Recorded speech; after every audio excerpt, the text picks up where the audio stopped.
এখন বিয়ের একটা সিজন চলছে, চারপাশে শুধু বিয়ে বিয়ে আর বিয়ে। বিয়ের নেমন্তন্নও যেমন খাচ্ছি, তেমন বিয়ের শব্দও কানে আসছে, বিয়ে বাড়ি সেই সুন্দর সানাইয়ের শব্দটা। মেয়ের বাবা অনেক খরচা করে মেয়েকে বিয়ে দিচ্ছে, যতটা পারছে, তার যতটা সামর্থ্য, যতটা পারছে ততটা জামা কাপড়, জিনিসপত্র, বাসন কোসন, লেপ তোষক, ফার্নিচার, মানে বেলনা চাকি থেকে শুরু করে সমস্ত দিচ্ছে মেয়ের বাবা, মানে যতটা পারছে সে মেয়েকে দিয়ে দিচ্ছে। এত খরচা করে সে মেয়েকে বিয়ে দিচ্ছে, এছাড়া বিয়ের খরচা তো আছেই, সেটা তো আলাদা।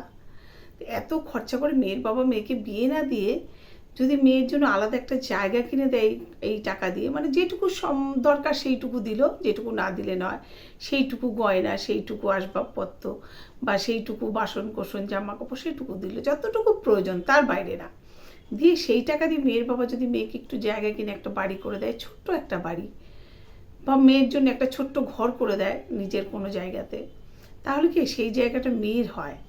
আর শ্বশুরবাড়িতে গিয়ে সত্যি যদি মেয়েটার কখনো কোনোভাবে কথা শুনতে হয়, বা কখনো তার সেখানে থাকতে কোনো অসুবিধে হয়, কোনো রকম কারোর মানে অপমান, কারোর অত্যাচার সহ্য না করতে পেরে সে কোথায় যাবে, তখন কিন্তু সেই ঘরটাতে এসে শান্তিতে মাথা গুঁজতে পারে, সেই ঘরটাতে এসে সে নিশ্চিন্তে একটু থাকতে পারে, আর সেই ঘরটাতে এসে সে কিন্তু একটু চোখের জলও ফেলতে পারে, যে চোখের জলটা কিন্তু সে বাবা মার সামনে এসে ফেলতে পারে না। তাই আমার মনে হয় এই ধরনের খরচাটা একটু কমে মেয়ের জন্য কিছুটা যদি করে দেয় এইভাবে, তাহলে বোধহয় অনেকটা ভালো হয়। আর তার থেকে আরও বেশি ভালো হয় মেয়েটাকে যদি মানে স্বনির্ভর করে বিয়ে দেয় বাবা মা।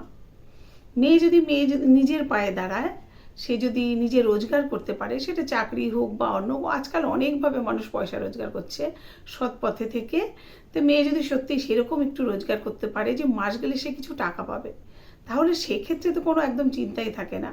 তাহলে শ্বশুরবাড়িতে সে যদি কোনোভাবে লাঞ্ছিত হয়, অত্যাচারিত হয়, তাও কিন্তু সে নিজের টাকার ওপরে নির্ভর করে জীবনটাকে কাটিয়ে দিতে পারবে।